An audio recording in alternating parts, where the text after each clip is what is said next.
Hey, good afternoon, folks. This is Clay with Clay's AC and Auto Repair and Clay Motion here in Grand Rapids, Michigan, and this is the Clay Way. If this video is helpful, please consider subscribing, clicking the notifications, sharing my videos, sending me your nice comments, giving me the big old thumbs up, and if you got a question, hit me up on Clay's AC and Auto Repair on the Facebook Messenger, and I'll certainly try to answer them if I can. And always remember, if anyone else can do it, you can do it too, that I promise you. So if you're a Saab owner just like me, you probably have a love-hate relationship with these automobiles. They get great gas mileage.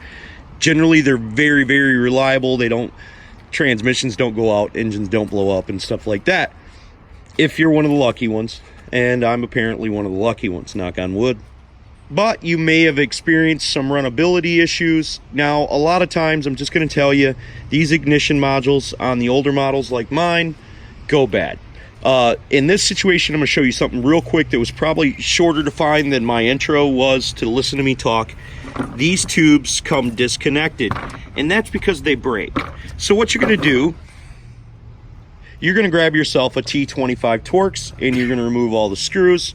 We're going to unplug the mass airflow sensor, and we're going to try to fix this. Now, this mass airflow sensor has what's called a cam lock. So we push that up, and sometimes you can pull it, and as you pull it, you're going to pull away on the plug, and that's because it's a cam lock and it locks in there, and you can look down inside the plug and see how that works. So we're going to push that up, and we're going to pull it all the way up, and you can see about the height there, and as you do that, it should pull right off. We'll have another hose up here that we want to disconnect to pull this whole thing out. Now if we look down here, we can see that the plastic is broken away from there. This is extremely common, but what happens is it allows air to escape past and not go past your mass airflow sensor. So your car runs bad at takeoff, and then sometimes it'll run a little bit better as you drive it.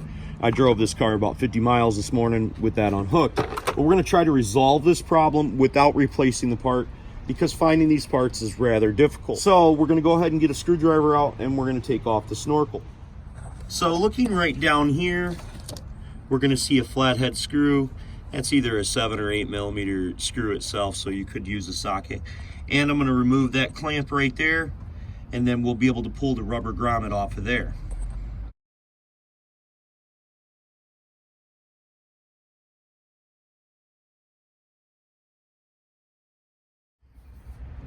Okay, if we take our flathead screwdriver and run it along in this groove, we're going to be able to pull out the plastic that's broken out of there. And we want to do that so we can get this stuff in there as far as possible until we're able to actually replace this component, if we can ever replace it. A lot of times they'll break right here as well, and if you don't have another component, you can just use duct tape to tape them. Okay, so now I've gotten all the broken plastic out of the inside of there.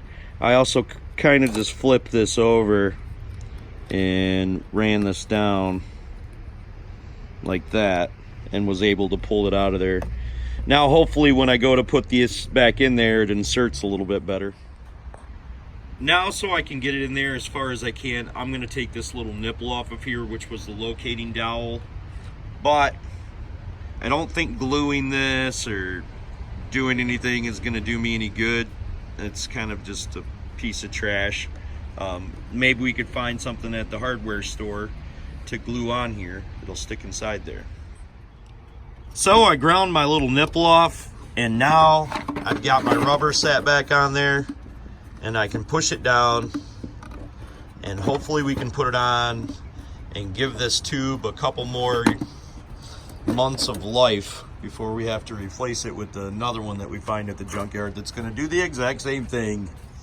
Just for this video, I did consider taking a 2.5-inch pipe, this end's 2.5 inches right here, and shoving it inside the hole, and then I was thinking about JB welding it, and then I could attach the rubber to it.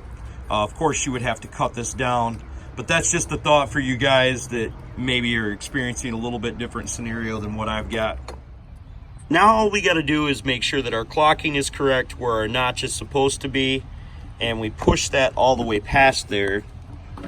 I have mine pushed down, I can't even see it, so then it's bottomed out up inside here, and then we can reinstall it back on the car.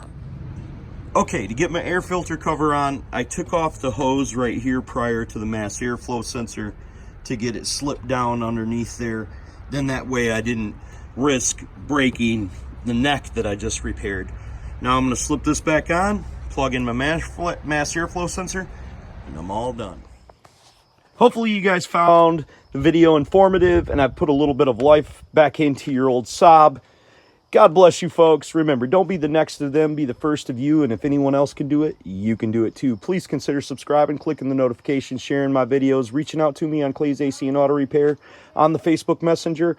I'll happily try to answer your automotive related questions if I can. Thank you.